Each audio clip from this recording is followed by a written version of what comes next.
ఈగా రాస్తే 100 కోట్లు ఉంది, సిగా రాస్తే 100 కోట్లు ఉంటే సీఎంగా రాస్తే ఎంత ఉందని వారు అడిగారు. ఆ ఎంత ఉంది తేల్చనికనే ఈరోజు విచారణ చేద్దాం అంటున్నాం అధ్యక్ష. కొలసనిక మా దగ్గర టేపు లేదు, తూకం వేయడానికి మా దగ్గర తూకాలు లేవు అధ్యక్ష. ఇవన్నీ తూకం వేయాలంటే అంత ఎక్స్పర్టిజం కూడా ఉండాలి అధ్యక్ష.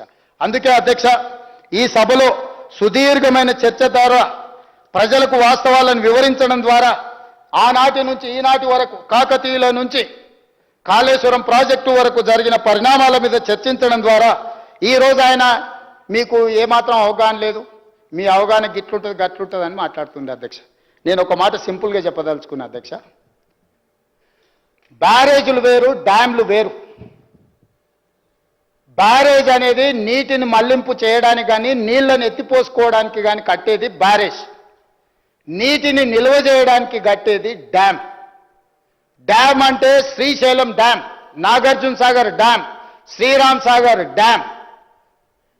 శ్రీశైలం డ్యాంలో 215 టీఎంసీల నీటి నిల్వ చేయొచ్చు అధ్యక్ష. దాని సాంకేతిక నైపుణ్యం నీటిని నిల్వ చేయడానికి అవసరమైన ప్రణాళికలతోని డ్యామ్ కట్టింది అధ్యక్ష. నాగార్జున సాగర్ మనుషులు కట్టింది, పాలమూరు లేబర్ కట్టింది, చెమటని రక్తంగా మార్చి రక్తాన్ని చిందించి కట్టిన ప్రాజెక్టు నాగార్జున సాగర్లో 312 టీఎంసీల నిల్వ చేయొచ్చు అధ్యక్ష. 2009-10లో మీకు తెలుసు ఉమ్మడి రాష్ట్రంలో ఆనాడు శ్రీశైలంలో నీరు ఉధృతంగా వచ్చి ప్రాజెక్టు పైనుంచి దుంకిపోయిన నీళ్ళు, కానీ ప్రాజెక్టు 1 ఇంచు కట్టు కదలలేదు అధ్యక్ష. నాగార్జున సాగర్ కూడా చిన్న డ్యామేజ్ జరగలేదు. ఇవాళ కూడా పోచారం ప్రాజెక్టు నిజాం కట్టిన 106 సంవత్సరాల ప్రాజెక్టు కూడా నిటారుగా నిలబడ్డది అధ్యక్ష. ఇవి డ్యామ్లు.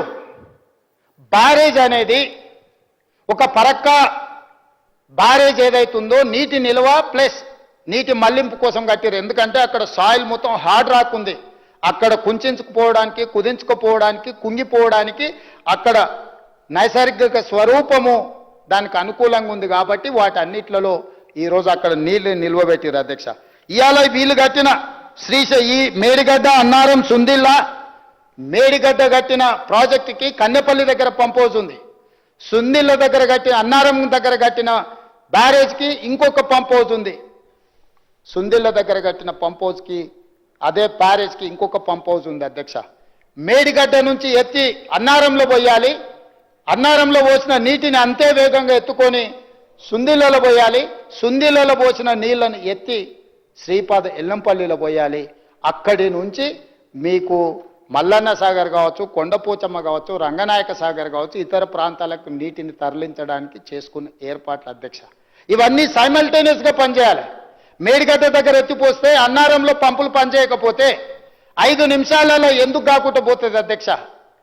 అన్నారంలో నుంచి ఎత్తి సుందిల్లో పోసిన నీళ్లు ఎంబడే సుందిల్ల దగ్గర ఉన్న పంప్ హౌజులు లిఫ్ట్ చేసి శ్రీపాద ఎల్లంపల్లిలో పోయకపోతే అది కూడా మొత్తం దెబ్బతినిపోతుంది అధ్యక్ష.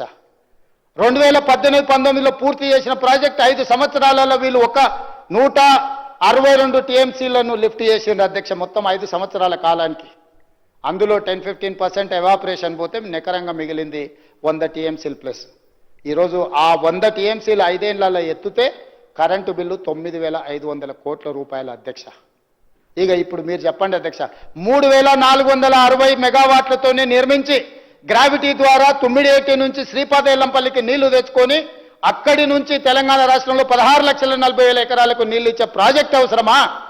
8,450 మెగావాట్లతోని మేడిగడ్డ, అన్నారం, సుందిల్ల దగ్గర లిఫ్టులు చేసి పంప్ హౌజులు పెంచి కాంట్రాక్టులు పంచి 1,000 కోట్లు కొల్లగొట్టి ఈరోజు తెలంగాణ సమాజానికి ఒక గుదిబండగా మార్చిన కాళేశ్వరం ప్రాజెక్టులో మీరు చేసిన అవినీతి పట్ల విచారణనే జరగొద్దు అని ఈరోజు అడ్డుపడితే దీన్ని ఏ రకంగా తీసుకోవాలి అధ్యక్ష? అందుకే అధ్యక్ష ఈరోజు ఎవరేమన్నా చులకన చేసి మాట్లాడినా, అవమానకరంగా మాట్లాడినా కూడా మేము ఓపికతో ఎందుకుంటున్నామంటే మేము ప్రజలకు జవాబుదారితనంగా ఉండదలుచుకున్నాం అధ్యక్ష. ఇక్కడ ఉన్న సభ్యులకు అవహేళన చేయొచ్చు, ఈ అవహేళన మాకే పరిమితమైంది.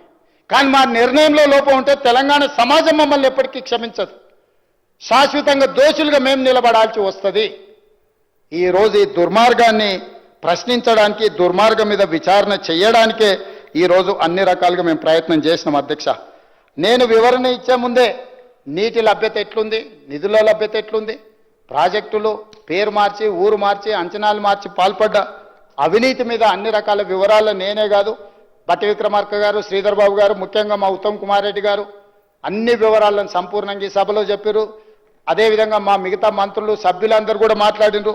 చివరి సభ్యుడిగా మాట్లాడిన పాల్వాయి హరీష్ బాబు గారు కూడా మొదటిసారి సభ్యుడైన విజ్ఞతతో మాట్లాడిండు. మరి ఈరోజు అందరికీ అనుమానాలు ఉన్నాయి అధ్యక్ష. ఎన్డీఎస్ఏ రిపోర్ట్ ఇచ్చింది, ప్రభుత్వాన్ని తప్పుపట్టింది. విజిలెన్స్ అండ్ ఎన్ఫోర్స్మెంట్ నివేదిక ఇచ్చింది, ఆనాటి ప్రభుత్వాన్ని తప్పుపట్టింది, పెద్దల్ని తప్పుపట్టింది. కాగ్ నివేదిక ఇచ్చింది, ఆనాటి పెద్దల్ని ఆనాటి ప్రభుత్వాన్ని తప్పుపట్టింది. తెలంగాణ మేము ప్రభుత్వాన్ని ఏర్పాటు చేసినాక నియమించిన Pinaki Chandra Ghose commission enquiry commission also they have submitted their report. We have tabled that report. They are finding faults with Chandrasekhar Rao, Harish Rao gar and other political executives, executive officers and engineers and agencies. ఇన్ని రకాల multiple complications ఉన్నాయి అధ్యక్ష. అందుకే రాష్ట్ర ప్రభుత్వం మా పరిధిలో ఉన్న విచారణ సంస్థ ఏది చేసినా ప్రతిరోజు ఇదే చర్చ జరుగుతుంది. కోపంతోనో కక్షాపూరితంగానో గతంలో మాకు వాళ్ళకున్న వైరుధ్యాల వల్లనో కక్ష సాధింపు చర్యలలో భాగంగా ఈ ప్రభుత్వం వ్యవహరిస్తుందని మా చిత్తశుద్ధిని అనుమానించే విధంగా అపోహలు కల్పించే విధంగా వాళ్ళు మాట్లాడదలుచుకున్నారు అధ్యక్ష. అందుకే ఈరోజు శశభిషలకు తావు లేకుండా ఒక స్పష్టమైన నిర్దిష్టమైన కార్యాచరణతోని రాష్ట్ర ప్రభుత్వం ముందుకు వెళ్ళాలనుకుంటుంది. ఇంత రాత్రి అని చర్చ చేసినాం అధ్యక్ష. కాళేశ్వరం ప్రాజెక్టులోని మేడిగడ్డ అన్నారం సుందిళ్ల బ్యారేజీల నిర్మాణంలో జరిగిన అవకతవకలు, ప్రజాధనాన్ని దుర్వినియోగం చేయడం, అవినీతి ఆరోపణలపై విచారణ జరిపేందుకు తెలంగాణ రాష్ట్ర ప్రభుత్వం సుప్రీంకోర్టు మాజీ న్యాయమూర్తి జస్టిస్ శ్రీ పినాకి చంద్రఘోష్ను విచారణ కమిషన్ను నియమించడం జరిగింది. విచారణ కమిషన్ తన నివేదికను జూలై 31, 2025న ప్రభుత్వానికి సమర్పించింది. ఆగస్టు 4, 2025న జరిగిన మంత్రిమండలి సమావేశంలో ఈ నివేదికను ఆమోదించింది. తదుపరి చర్చ జరిపేందుకు అసెంబ్లీలో ప్రవేశపెట్టాలని మంత్రిమండలి చేసిన తీర్మానం ప్రకారం ఈరోజు ఈ నివేదికపై ఈరోజు ఈ శాసనసభలో చర్చ జరిగింది. నిన్న మొదలై ఈరోజు వరకు చర్చ చేసినాం అధ్యక్ష. నాకు తెలిసి చరిత్రలో చాలా అరుదైన సందర్భము. 1 తారీఖుతో మొదలై ఇంకొక తారీఖు వరకు చర్చ జరగడం ఒకే అంశం మీద అనేది. అందుకే రిటైర్డ్ జస్టిస్ పిసి ఘోష్ విచారణ కమిషన్ తమ నివేదికలో క్రిమినల్ చర్యలకు అర్హమైన అనేక లోపాలు అవకతవకలను గుర్తించింది. నిర్లక్ష్యం, దురుద్దేశం, ఉద్దేశపూర్వకంగా వాస్తవాలను తొక్కిపెట్టడం, ఆర్థిక అవకతవకల వంటి అంశాలను ప్రస్తావించింది. 3 బ్యారేజీల నిర్మాణంలో తప్పు జరిగిందని, అసలు ప్లానింగ్ లేదని కమిషన్ తేల్చి చెప్పింది అధ్యక్ష. National dam safety authority NDSA నివేదిక ప్రకారం మేడిగడ్డ బ్యారేజ్ వైఫల్యానికి ప్లానింగ్, డిజైన్, క్వాలిటీ కంట్రోల్ లోపాలు కారణమని తేలింది. నాణ్యత, నిర్వహణ సరిగా లేకపోవడం వల్ల నిర్మాణంలో లోపాలు ఏర్పడ్డాయని ఎన్డీఎస్ఏ గుర్తించింది. ఈ అంశాలన్నింటిపై లోతుగా మరింత సమగ్రంగా దర్యాప్తు చేయాల్సిన అవసరాన్ని ఎన్డీఎస్ఏ విచారణ కమిషన్ నివేదికలు స్పష్టం చేశాయి.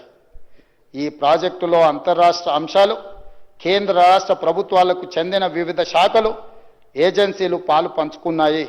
ప్రాజెక్టు డిజైన్, నిర్మాణం, ఫైనాన్సింగ్లో రాప్కోస్ వంటి కేంద్ర ప్రభుత్వ రంగ సంస్థలు, పిఎఫ్సి, ఆర్ఈసి వంటి ఆర్థిక సంస్థలు పాలు పంచుకున్నందున ఈ కేసును అధ్యక్ష సెంట్రల్ బ్యూరో ఆఫ్ ఇన్వెస్టిగేషన్కి అప్పగించడం సముచితము. అందుకే ఈ కేసు దర్యాప్తును సెంట్రల్ బ్యూరో ఆఫ్ ఇన్వెస్టిగేషన్కు అప్పగించడానికి సభ నిర్ణయం తీసుకుంటున్నది తమ అనుమతితో అధ్యక్ష.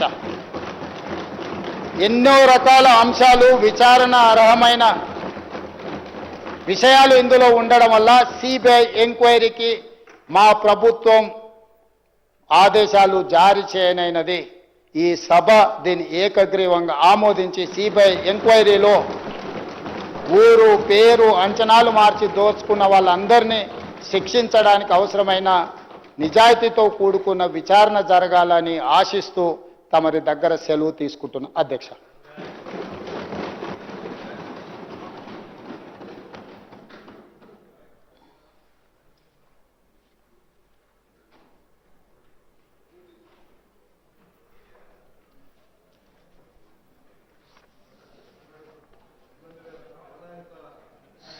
6th session statement statistics from 30th to 31st August 2025.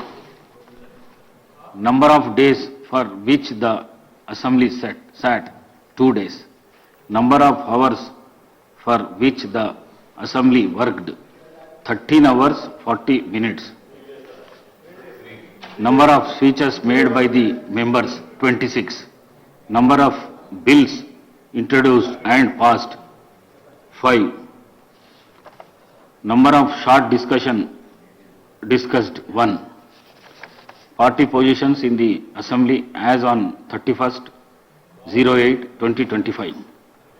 INC 65, BRS 37, BJP 8, AIMIM 7, CPI 1, vacant 1, total 119.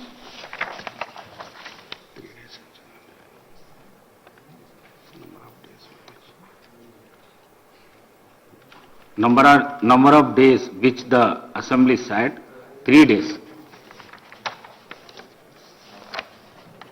Now with the consent of the House,